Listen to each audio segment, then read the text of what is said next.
Welcome to the Sweet Slumber Podcast, the good, the bad, and the sleep deprived. I'm your host, Meredith Bruff. I'm here to teach you about my supportive, nurturing sleep solutions for infants and young children. We'll also be discussing the highs and lows of motherhood, what will help you feel whole and rested, and I'll explain what you can do now to help your little one thrive in every way for many years to come. I am excited to help you experience more fulfillment as a mother. Hello, welcome to another episode of the Sweet Slumber Podcast. I'm so glad to have you with us. I'm really excited to have this conversation today. My new friend, Natalie Riede, is with us. Natalie, hello. Thank you for being here. Hi, thanks for having me. So Natalie and I met a couple of weeks ago and hit it off right away. It was a fun and fascinating conversation. An hour flew by in just a heartbeat. I knew I couldn't keep her to myself, so here we are today for another conversation. I can't wait to hear what you think of Natalie, her story, and her message. So I'm going to tell you a little bit about her real quick and then let her tell you more. Natalie is a certified Transformational Life Coach, Master NLP Practitioner, which you can tell us more about that, Master Clinical Hypnotherapist, I said that wrong, therapist, stage 4 cancer survivor, and busy mom to a rambunctious toddler and a newborn.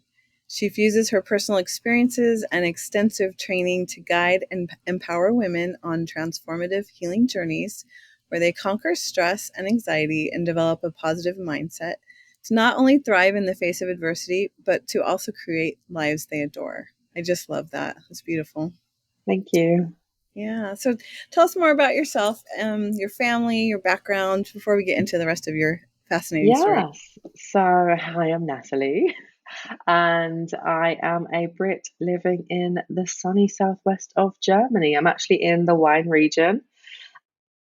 I met my husband backpacking in Australia. He's German, and that was, like 9 years ago now. So, after about a year of backpacking together, I followed him back to Germany. That's great. I love it. And how old is your newborn? Yeah, so she is actually turning 14 weeks old tomorrow. I have no idea where the time has gone. I really don't. And yeah, and I have a 2.5-year-old son as well. So they're my miracle babies. I'm so blessed to have them both in my life. And you're a go-getter. You have ambition and nothing gets in your way. And I love that because did you tell me that you are starting a business right now or like Yes, pivoting as you yes, have this little tiny baby? exactly. So I'm an English teacher at a private school here in Germany. And after my cancer journey and then going on maternity leave, once I went back to work, I was like, oh, this is not lighting my soul up anymore. And so then I did a lot of soul searching and a lot of inner work before I was like, you know what? I know what I need to do. I need to use the experience that I went through to help others. So I actually got signed off for my whole pregnancy from work. So I spent the whole of my pregnancy basically studying. And yeah, so I trained to become a master NLP practitioner. So NLP is neuro linguistic programming. So it's all about rewiring your neural pathways in your brain and the power of the words that we use in the vocabulary, which is so interesting. And It's also, a master clinical hypnotherapist because I really wanted to work with people's subconscious minds so that they can start to make rapid transformational changes in their healing journeys. Because I mean, I went through years of therapy to help overcome cancer, and then I had just a couple of NLP sessions, and it was just kind of like an overnight success. And I was like, "Where have you been all my life?" wow, that's so interesting. I want to talk to you about that later. That's so cool. Yeah, well, thank you for sharing that. So yeah, just recently you're done with your training and ready to start, Yes, right? exactly. So I finished the first lot of training in January, and I started seeing clients then just to build up my skills while I was doing like the next level. And so, yeah, I actually finished my training. I was doing a training call the day after I gave birth in hospital. And I think that's one of the gifts from cancer, even though it's something I would never wish on anybody. It's this zest for life that I have. I've got such ambitions, and it's not work for me. It's a calling, it's a passion, it's something that I love to do because I'm helping others. And it just fills me so you can tell I can't stop smiling. It just fills me with so much joy. And so, yeah, so I finished my training and I've been launching my business while juggling having a newborn. And actually, this month is the soft launch of my program, Freedom to Thrive, which has been a labor of love getting it all ready. And it's a 24-week program to help support cancer patients and survivors, particularly women, navigate their journey with a positive mindset and actually give them practical tools and resources and strategies to be able to develop emotional resilience. And it's interesting the correlation between my business and my experience as a cancer survivor and being a mum to a newborn. Not that like there's a direct comparison, but there are a lot of things that overlap, like the lack of sleep and like the stress that you feel, and you have like this inner voice that's like, is this the right thing? Are you okay? Like, do you know what I mean? Like you've got this like internal monologue. Yeah, and like the stress can really get to you. Yeah, I'm sure we'll be exploring that more as we talk today because it's going to come up again. So, Carl, there's just so much I want to talk to you about, but I think on our first conversation, my favorite part was when I really listened to you share your cancer story. So, are you Yeah, ready to share that with us? I am. So I was diagnosed with colon cancer completely out of the blue at 31 years old, like a week before Christmas and 4 months before my wedding. And it really was completely out of the blue.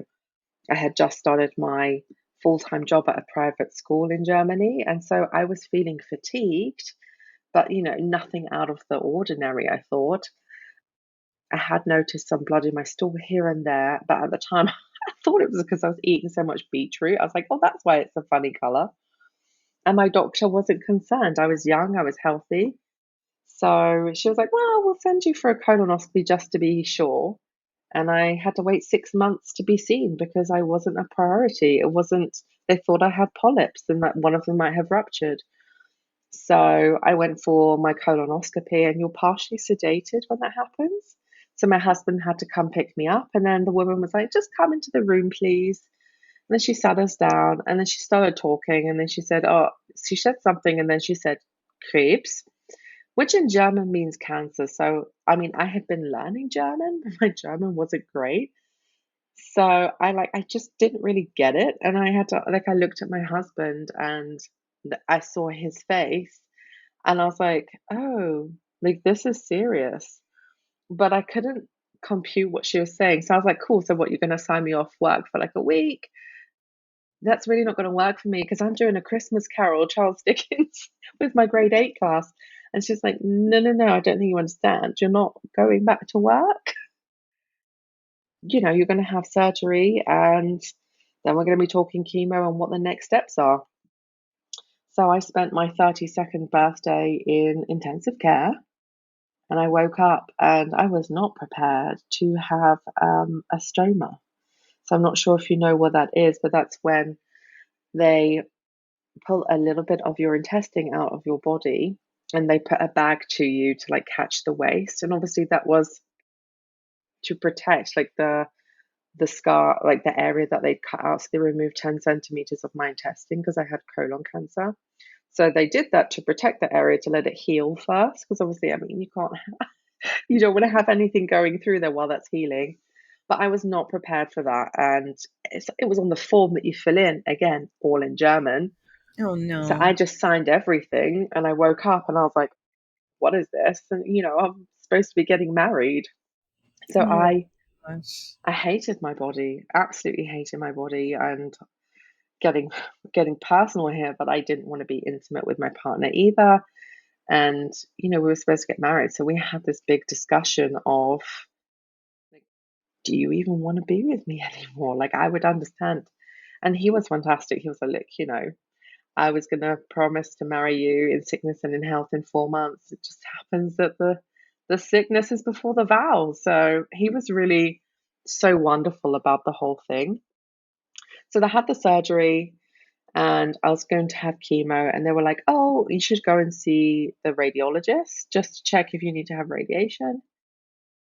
And he basically said in no uncertain terms that he would nuke my womb, that there would be no other possibility for the area they needed to hit.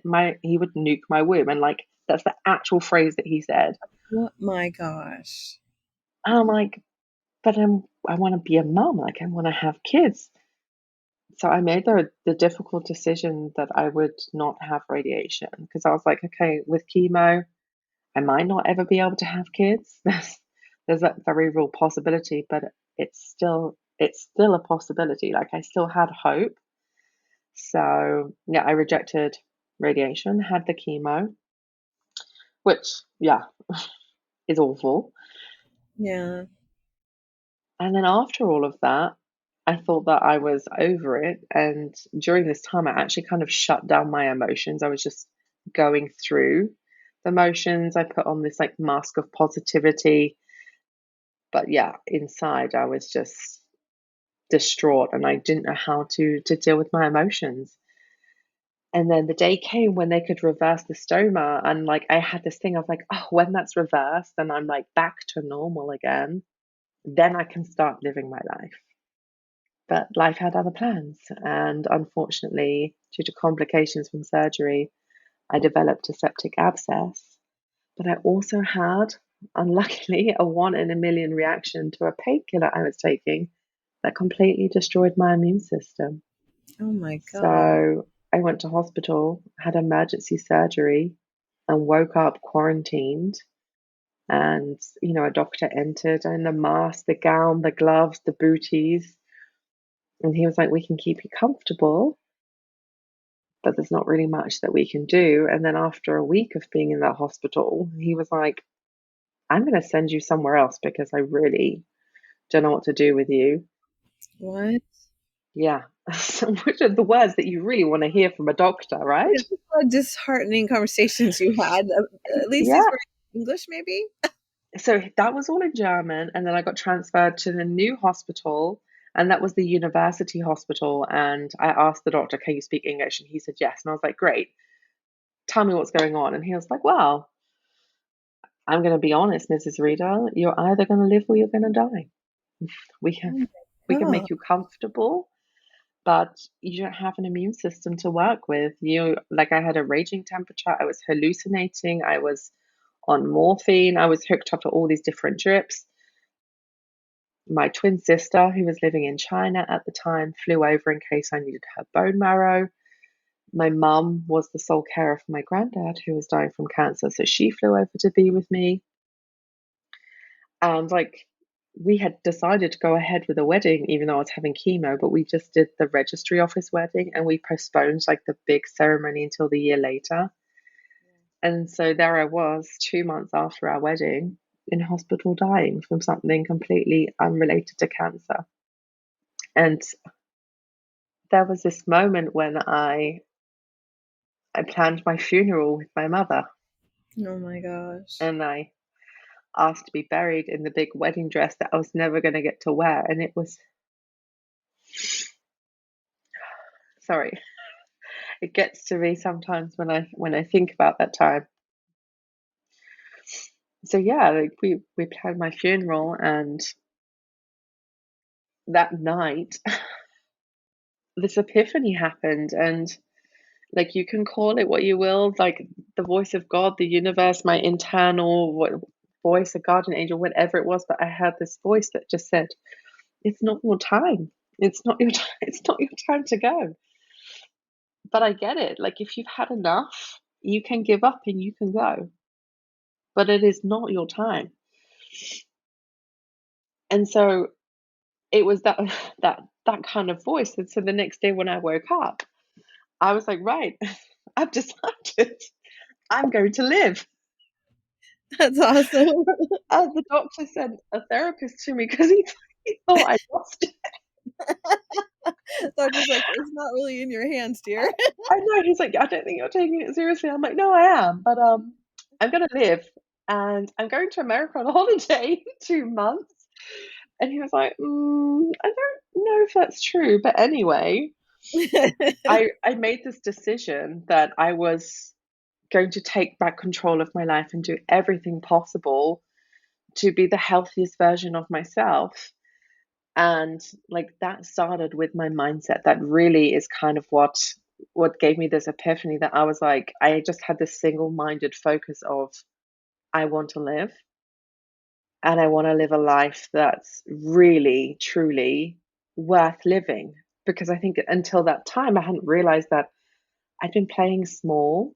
I'd been doing the things that society expected of me, or what I thought was expected of me. I was doing all the things that you're supposed to do, and really caring about what other people thought about me. And it took me almost dying to be like, okay, well, that's not going to work for me anymore.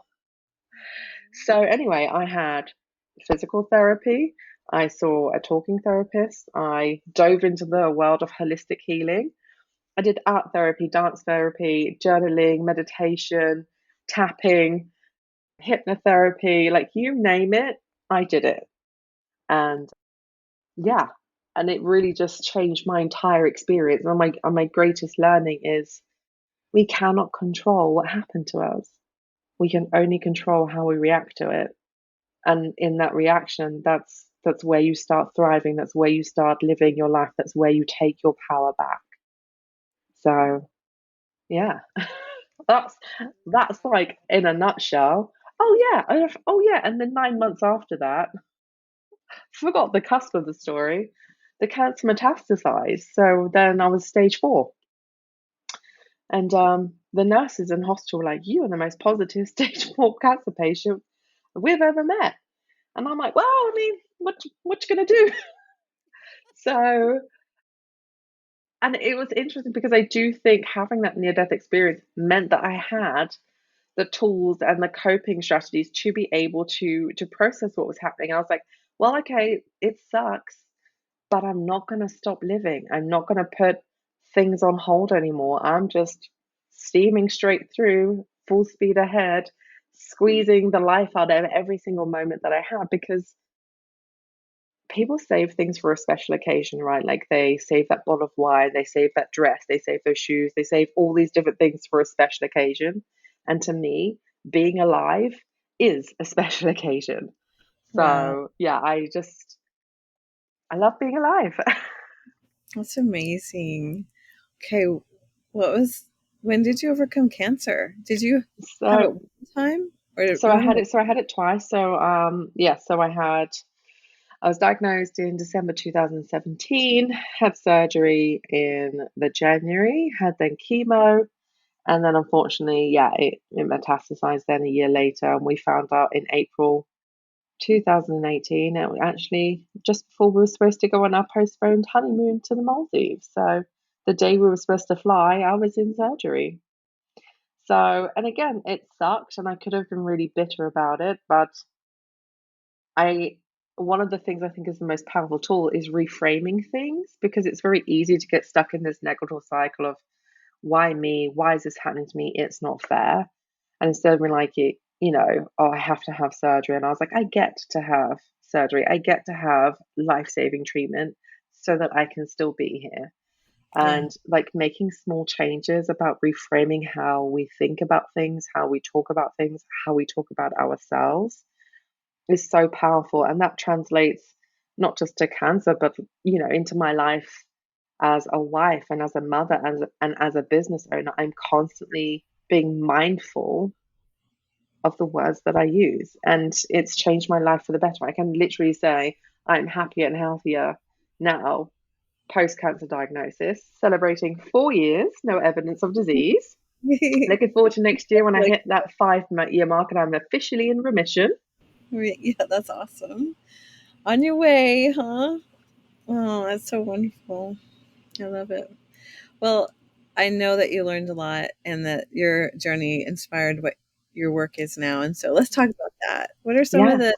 the different like aha moments you had as you were being seen for your cancer, and maybe even like looking back, things that you think about now?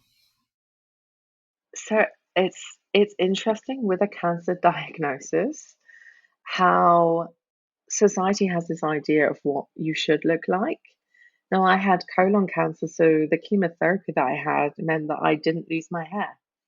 So I actually had a lot of pushback and a lot of comments from people who were like, You don't look sick,"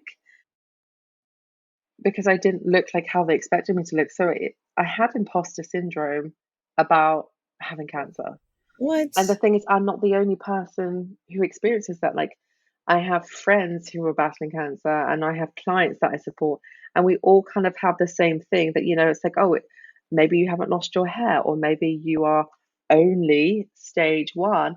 It doesn't matter, like, what Yeah. stage you are or what your experience is. Cancer is cancer, and it's just terrible from beginning to end. And it is interesting that in a fight for your life and your very existence, you can still be then worrying about what other people are thinking about you. It's so crazy to me that that still happens. Yeah. I mean, it just seems so surreal to think I'm not suffering enough, or I don't Yeah. fit the bill so people don't think I'm suffering, or Uh-huh. even to think about other people just seems so foreign. Like, girl, you're Yeah. going through something crazy tough right now. This doesn't need to be any harder for our compassion, or people willing to step in and help or support you, right? Exactly. But it's like, with my children, for example, I was told by a fertility specialist who literally had tears in her eyes when she spoke to me, saying, There's nothing we can do for you. We can't give you any hormones because it will promote tumor growth. We can't harvest your eggs or anything like that. We just have to wait and see. And the likelihood that you'll be able to get pregnant is really small.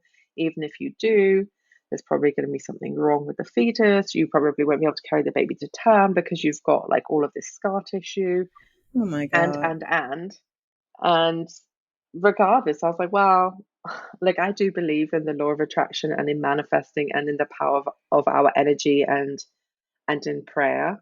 And so I was like, well, I'm not going to allow that negativity in for me. And I conceived two beautiful, healthy children and had natural pregnancies and births. And it's really enriched my life. But the interesting thing with motherhood and going back to the imposter syndrome and everything like that, I felt like I could never complain or talk about how difficult motherhood was because it's everything I had ever wanted. But God, it was hard, particularly with my first, because I mean, it was COVID. I didn't get to have my family around. My husband didn't get to go to the scans. I was constantly afraid. Like, people were wearing masks, people weren't wearing masks. You couldn't go anywhere. My family were in the UK. So, like, they didn't get to meet my son until he was 6 months old. I didn't get to do the mummy baby groups. I didn't really have support. And I definitely Well, and even like felt a bit depressed. doctors wouldn't even see us unless we were Yeah. like dying or something. It's ridiculous. Even They giving You didn't birth. care or support. Yeah, and didn't your husband only get to be in after the birth for an hour? Is that what you told me? Yeah. So, first of all, being in labor, I mean, as mothers, we've all, like, almost all of us have experienced labor. And they were like, we would really like you to wear your mask until you feel like you can't anymore. And I'm like, I am breathing through the pain. I'm not wearing a mask, like sucking it in and blowing it out. I'm not doing Yeah, that. And so I crazy. just took the mask off. But yeah, he wasn't allowed to be in the hospital until I was 4 centimeters dilated. And then after the birth, after an hour, they were like, "Right, you have to leave." Oh my Yeah. gosh. So in the end, we did end up paying for an extra like room so that we could have a family room so that we Really? could spend that time together because Wow. otherwise, because of COVID, he was only allowed to come and visit for an hour a day. Oh my gosh. So it was Yeah, like this outrageous year and a half or two of of society madness. rules and I limitations, know. and it's just insane, isn't it? How funny is it that when our children get old enough, we're gonna have to explain like the great toilet paper shortage of like 2020? I know we have like 3 Christmas ornaments about that because we think it's so funny. My husband's like, "This will never happen to me again." Yeah. He still Yeah. buys, like, a huge pack every month, and I'm like, "Honey, we don't need it." I'll bet. Yeah, we've got a lot. I mean, especially because it's like COVID, and then you've got like the diapers and everything like that. Like everything was running out. Yeah. Yeah, it was a crazy, crazy time, and doing it all at home with the baby by myself, like it Yeah. was a lot. And I'm glad that I had coping strategies, but even then, I felt so lonely. And it was only really when I started opening up to other mums that I'm like, thank God, I'm not alone. Yeah. That's, I think, the most powerful thing is when we actually speak to a community of other women who are like, hey, it's okay. It is okay that you feel this way, and it is perfectly normal. And to be able to share stories. And that's, everything that we do, having that connection and that support is powerful. Yeah. That we don't have to be isolated, and, like, we don't have to just internalize all the lies that our Mm-hmm. brains tell us or try to Mm-hmm. protect us with, right? When we talk to other people, we can push a lot of that away and see what's true, and also normalize all the, like, imperfections and the flaws and the Oh, weaknesses that yes. we have. Like, I just remember going into someone's house and seeing her mess, and this was a lady who had older kids, and she was like a model or a mentor to me. But when I saw her messy house, it's like the weight of the world fell off my shoulders. Yes. And because her home was lovely, her children were beautiful, and everybody was happy. And so I was like, okay, all right. Exactly, exactly. And I think that that's the difference between going from one to two as well. I think that I really had this idea of what a mum should be, this like perfect mum who like their kids always like perfectly dressed and you're put together and you're exercising and you're like doing a hobby and you're doing all these different things. And then having the second, I'm like, you know what? Are my kids fed? Are they clean? Are they happy? Good. Is the house a mess? It doesn't matter. There is another day that can be tidied, and I think I'm definitely a lot more relaxed with the second baby. I'm more It's chilled. I amazing. mean, I know what to expect coming from her, but watching my son develop as well is such a privilege, and that's one of the reasons why I set up the business as well, because I want to be a good role model for him. I want to be like, hey, you can dream big and you can do whatever you want to do. And like, if I'm saying that, then I need to embody that. I need to live that and show like, hey, this is what you can do. So yeah, just another reason for setting up my own business. Good for you. So there's a couple of other things that you told me last time that I want to make sure we talk about. And one is your thoughts about women not taking care of themselves or seeing their needs, putting Oh other people yes. before them. What was your experience when that kind of struck you? Do you Yeah, remember? it's so interesting.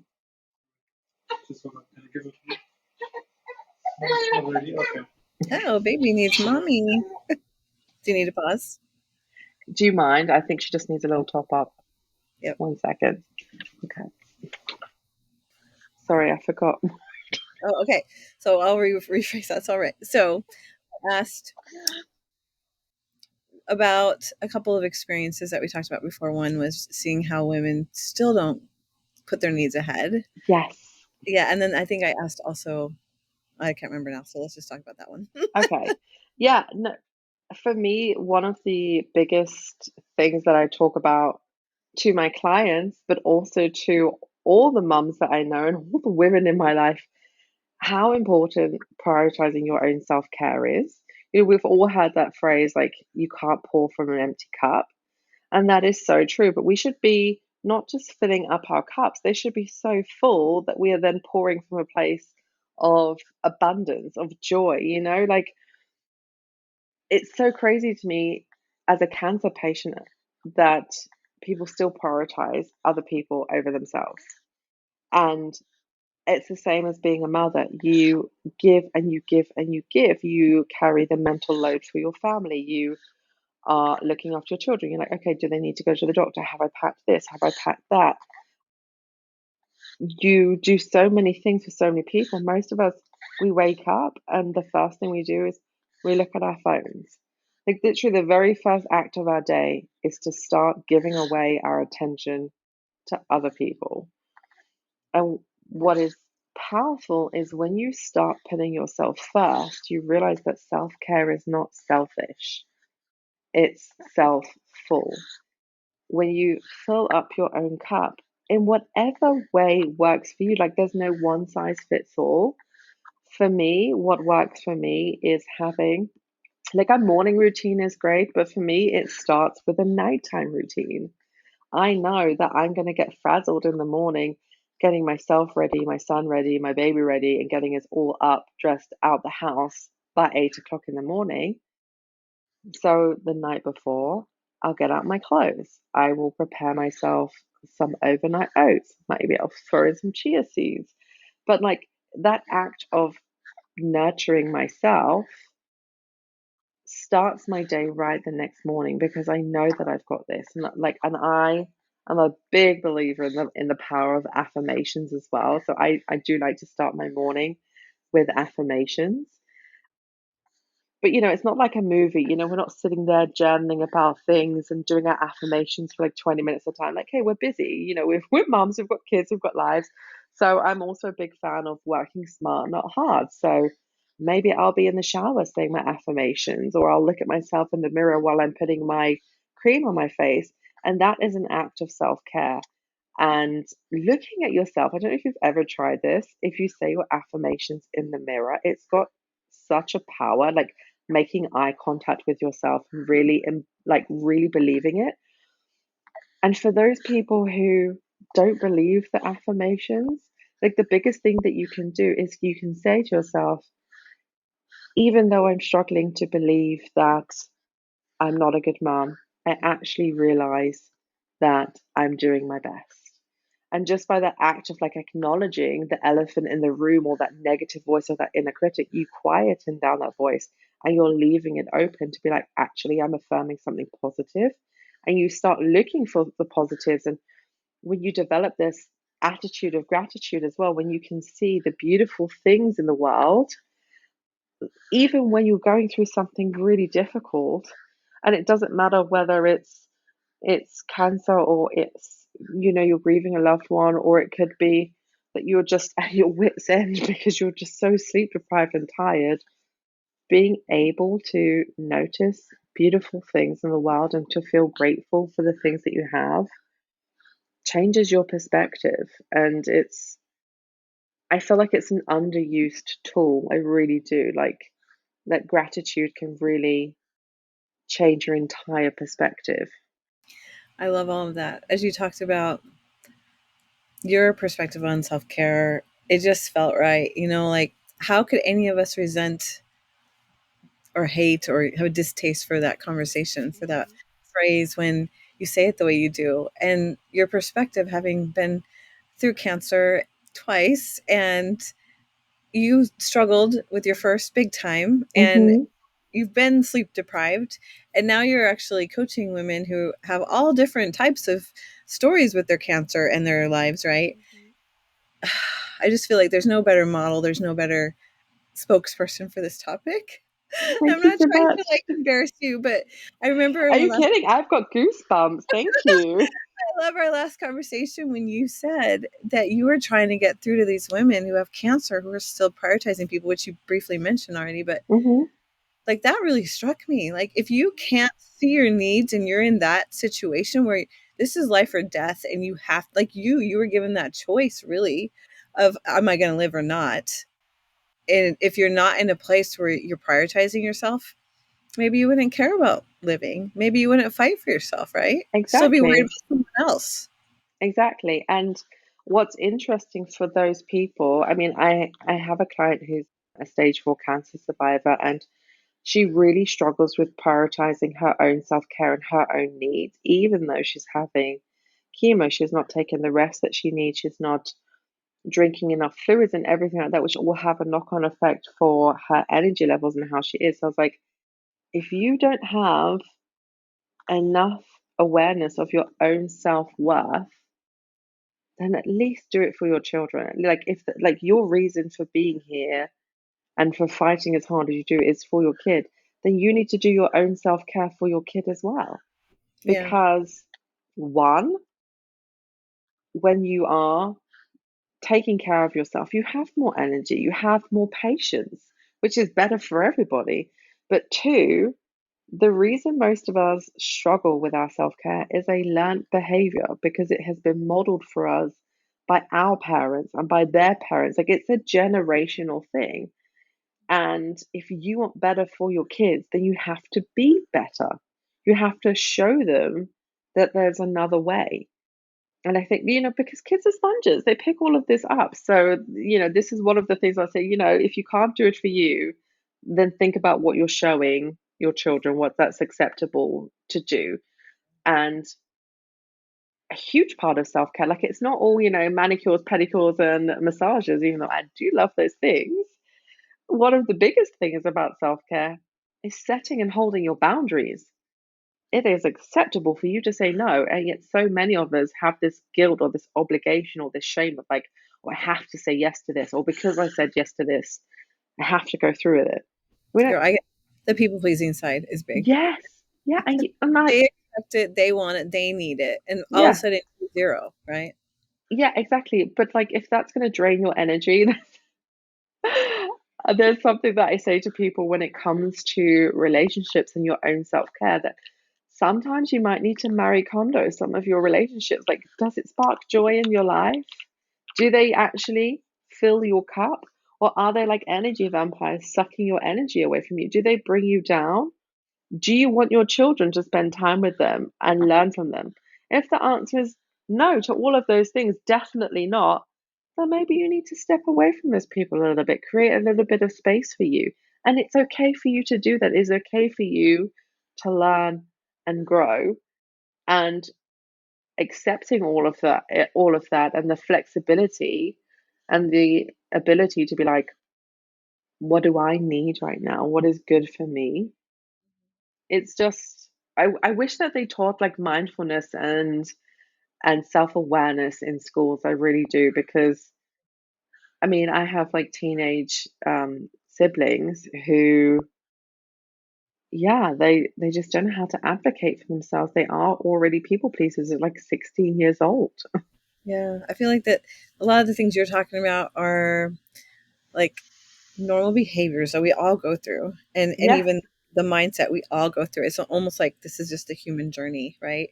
But unfortunately, we waste so many years not knowing what matters most, and that we would feel so much better from this or that. yeah, Um, one of the things that I was thinking about earlier, I just wanted to like add to your encouragement to do those simple things.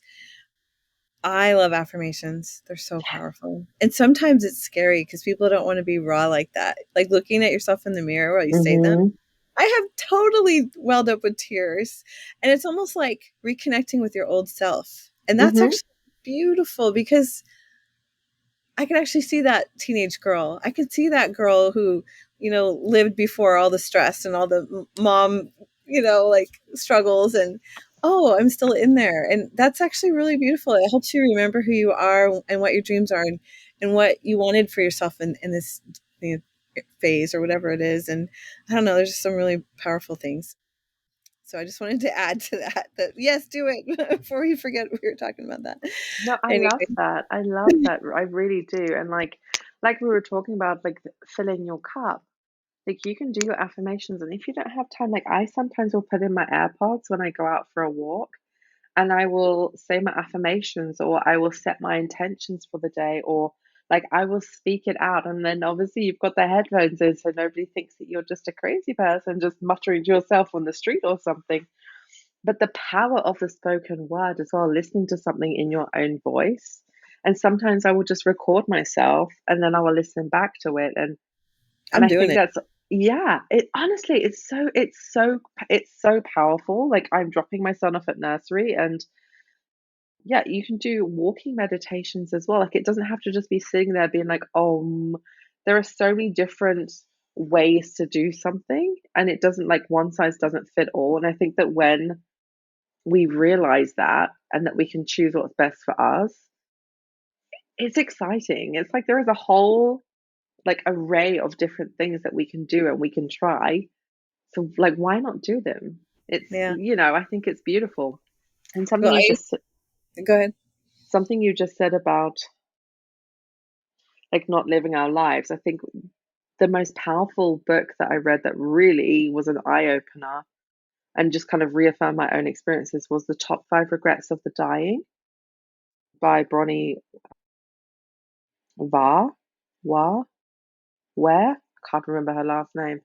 But anyway, she was a palliative care nurse, and she interviewed hundreds of people, and she wrote what the top five regrets are. And the number one is not living your life as your authentic self. It's working too hard. It's not maintaining contact with your friends and your family. It's not being able to express your feelings. Like, all of these things, we shouldn't have to have something traumatic happen to us or be on our deathbeds full of regret to learn this, right? And it's important as mothers to teach the next generation that, to prioritize yourself and your self-care and what you need, because you are enough. That is actually one of my affirmations. I am enough, and I am worthy, and I am open and ready to receive. Oh, I love it.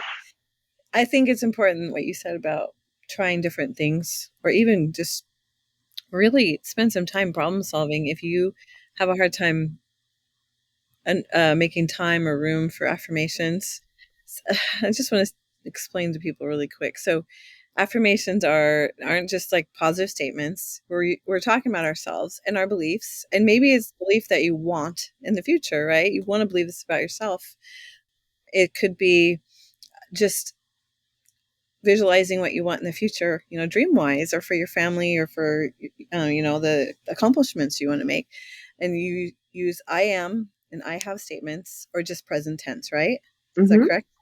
You can repeat them in the morning and the evening. I tell my clients to use lines and repeat those to themselves when they're feeling anxious, when they're feeling triggered.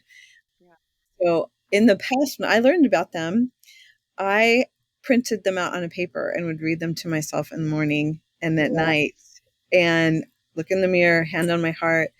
And it was just so powerful. And I saw a lot of changes in my life. I've been like, just the things that I was trying to invite were happening. It's just so beautiful. And you see changes in the way you think and the way you approach life. And Yeah, I've been out of the habit lately. But when I sit down and I write them out, even just that experience is powerful. it is. It I is. need a new way of handling it, and so You you said do. word You my do. And choice. like, I've got something as well. This is going to be a game changer. If you want to up level your affirmation game. So this is not just about an attitude of gratitude. This is also about incorporating what we're talking about the law of attraction and manifesting. When you're doing your affirmations, you can say an affirmation, everything in the positive tense, that's correct. But you can talk about something you're grateful for in the past, something you're grateful for right now, and Yeah, something you're grateful for in the future. And if you mix it up, nice. it's so powerful. Like, I am so grateful that I can drive a car because it allows me to go wherever I want to go and have the freedom to do so. I'm so grateful for the amazing apartment that I live in, that I get to raise my family. And I'm so grateful for all of the money on its way to me, which allows me to support my family in the way that I want. Like, the money one is the positive, is the future one, right? But it's mixed up in there. And Yeah, the reason why this is so powerful is our brain can't tell the difference. Like, it really cannot tell the difference between real or fake. Like, it's all real to the brain. So it's the same with memories. When you remember something to your brain, it's happening right now, which is why you cry or you laugh or what you feel that emotion, because you are literally reliving it. So when you are mixing up your affirmations here with the future and the past, like, it's like, okay, that's a real thing and that's a real thing. So the next thing must be a real thing. And what that does, I'm not saying that poof, it's just going to, like, come out of thin air. It's not like we're waving a magic wand, But what it does is it rewires your neural pathways in your brain, and your brain's going to start becoming aware of opportunities that maybe were there all along, but you were not open and ready to receive them. And this is why it's so powerful, because you can literally create your future right now by just believing that you can. And this is what I did in my cancer journey and in my manifesting my children. I'll show you this here. This stays on my desk.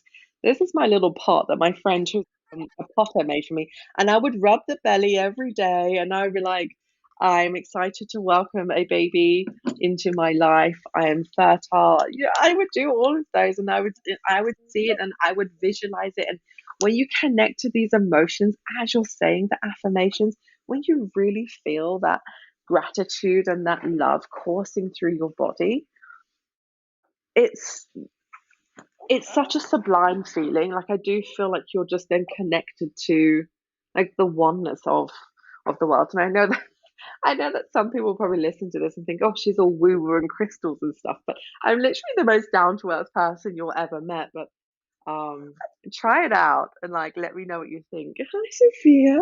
Hi, dear. You're so sweet. Oh, I love that you're talking about this while you hold your baby girl. It's so beautiful. Well, no, and I'm with you. I actually had to, I'm Christian and I'm a pretty old fashioned person, but when I started taking programs or classes that talked about attraction and affirmations and all this stuff, I had to like stop and go, all right, what do I believe? Is Hmm. this wrong? Is this weird? Is this okay? And I actually prayed about it and I had some experiences where I'm a firm believer, I'm telling you. It's pretty awesome stuff. I Yes. actually fell asleep last night trying to visualize something in my future that I'm trying to make happen right now because I know that when you're like experiencing it, you're feeling all those sensations of the gratitude, the joy, reaching that goal, and or the joy of the moment. It's just really powerful. So I love that we're talking about this. Yes. Yay! And when you're feeling that way, how is that not going to happen for you? Do you know what I mean? Like, Right. it's not toxic positivity. It's not faking it until you make it. It's not you pretending that everything's okay when it's not okay. It's you feeling your emotions and connecting to the present moment and being like, it's okay that I feel this way. And it's okay for me to have more in my life, because we also have this idea, right, that you shouldn't want to have more, that you should be, grateful for what you have. I'm like, you can be grateful for what you have and still want more. It's not an inherently bad thing at all. Like, I want everything for my children, and that's going to come from work. But I also believe that I can have my business and come from a place of service and to help empower others on their own cancer journeys and deal with stress and anxiety and overwhelm so that they can live their lives. I can do all of that and still be a wife and a mum and find place for myself. Like, I don't have to hustle. That's not, that's not on the cards for me. And I think we should get out of this hustle mentality and this idea that mums have to carry the bulk of the workload. Like, why? Talk about what you need. If you set boundaries and you know what you will and won't accept, then people will respect that and will respond to that. And I think that, like, you have to have a healthy relationship with yourself before you can have a healthy relationship with anybody else, including your children, right? Yes, I love this. I do. There's been so many things that you've said today that are exciting to me because I'm also trying to inspire my audience to think of their own career path as maybe being a coach. And so you've said so many things today that are really reach people who are thinking about this already or haven't thought about it yet. I love the way your excitement, your passion, and the fulfillment you're experiencing right now is just bubbling out of you. Because that's what I've been trying to express to people. Like, it's not for everybody, but there are a lot of women out there this is right for. And I'm not just advocating for sleep coaching, it's any type of coaching Hmm. because there's this movement now where women are, I can change the world in my own little way. And so all these things we've been talking about today, I think it's exciting. Even if some of the moms that are listening are in the depths of extreme sleep deprivation or raising a very high needs child. These are things that you can think about now and plan for. And also get help with sleep, for heaven's sakes. Let's get Yes, out of that place you're in right now so you can move forward, right? definitely, I think there's definitely. chronic patience, isn't there? Yes, for sure. I mean, one of my biggest tips that I can give to anyone, like a practical tool that you can do right now, particularly if you're feeling sleep deprived, because when you feel sleep deprived, you automatically, of course, have a shorter temper and you feel stressed and you feel wired. And it's the same when you are feeling anxious about something. What we do when we're feeling that way, you probably realize it, we start to breathe quite shallowly. And that obviously restricts the oxygen into our bodies. So one thing that you can do immediately when you are feeling so tired and wired or stressed and overwhelmed or frazzled or you've lost patience, whatever it is that you're going through, just stop what you're doing. And I know we talk about deep breathing, but there's a certain type of breathing technique that you can do. I mean, there are so many options out there. The one that I love to do, I call it the chill seeker breathing. And all you need to do, ideally, you can close your eyes, but you don't have to. And you just inhale through the nose as long as you can. And you hold your breath for the mental count of 3. And then you exhale through the mouth for the mental count of 5. And you just do that. And you're just becoming aware of your breath as you're inhaling and you're exhaling.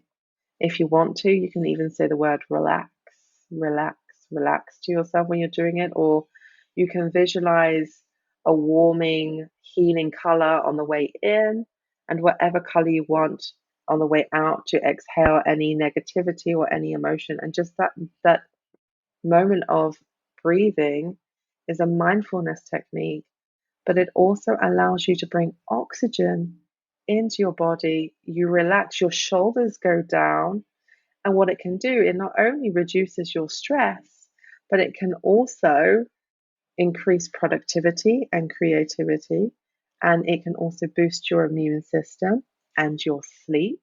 It has got so many powerful tools because you end up feeling calm, centered, but also energized because you probably don't realize how shallowly that you've been breathing. And when you breathe that way, when you're stressed and anxious, is actually sending your body into that fight and flight response.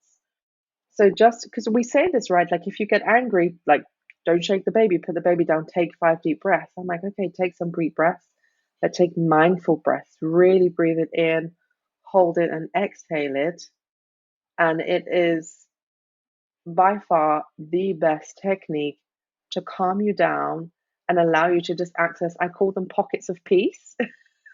So, like, whether you're like a busy executive and you're back at work, and you're stressing out or you're busy trying to do something and you've got like no creativity, or you are stressed at home with a newborn, just take these little moments, create that little pocket of peace for yourself, and notice the change in your physiology and how you feel, your like just everything. You literally, we need oxygen to live, so let's be mindful about what we're bringing into our bodies, right? Like let's enjoy that oxygen, it's free.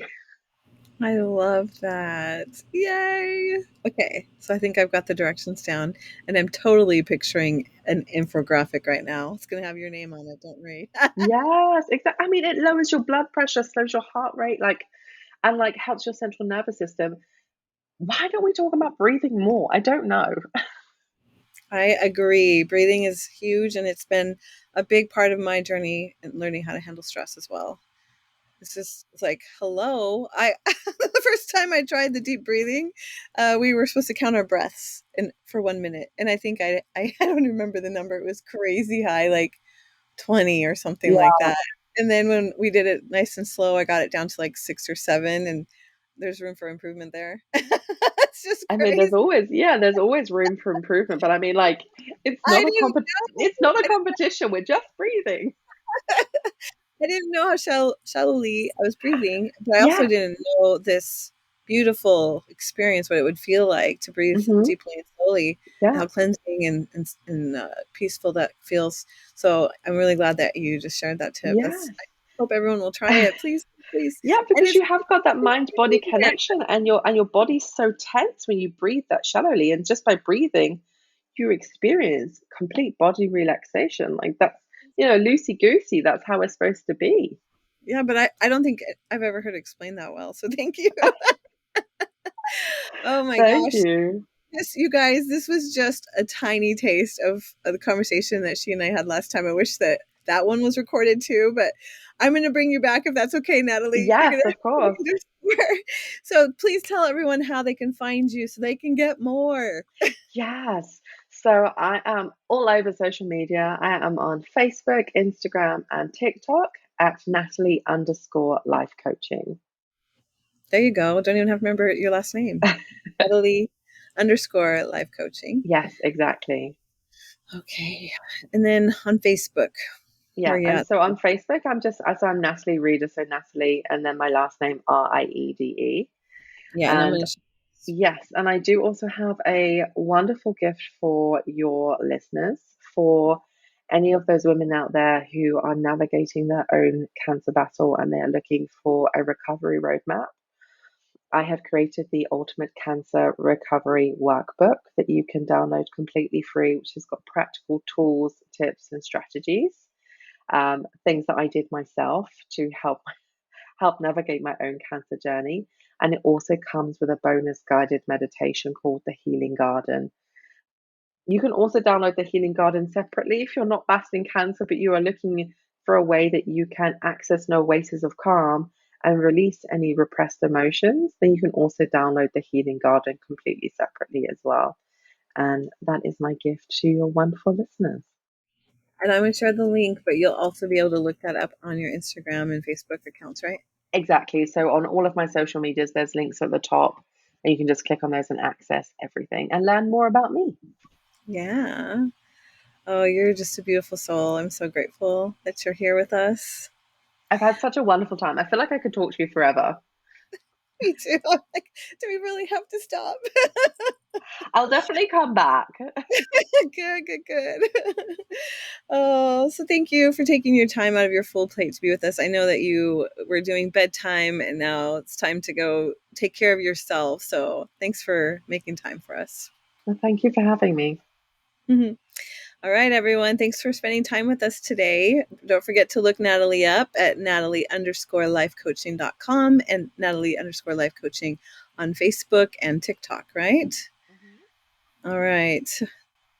Until next time, I'll see you soon. Thank you for listening to the Sweet Slumber Podcast, the good, the bad, and the sleep deprived. Ready to understand your child better? Then take the sleep temperament quiz. Reveal your child's sleep nature and unlock the solutions to your exhaustion in just 5 minutes.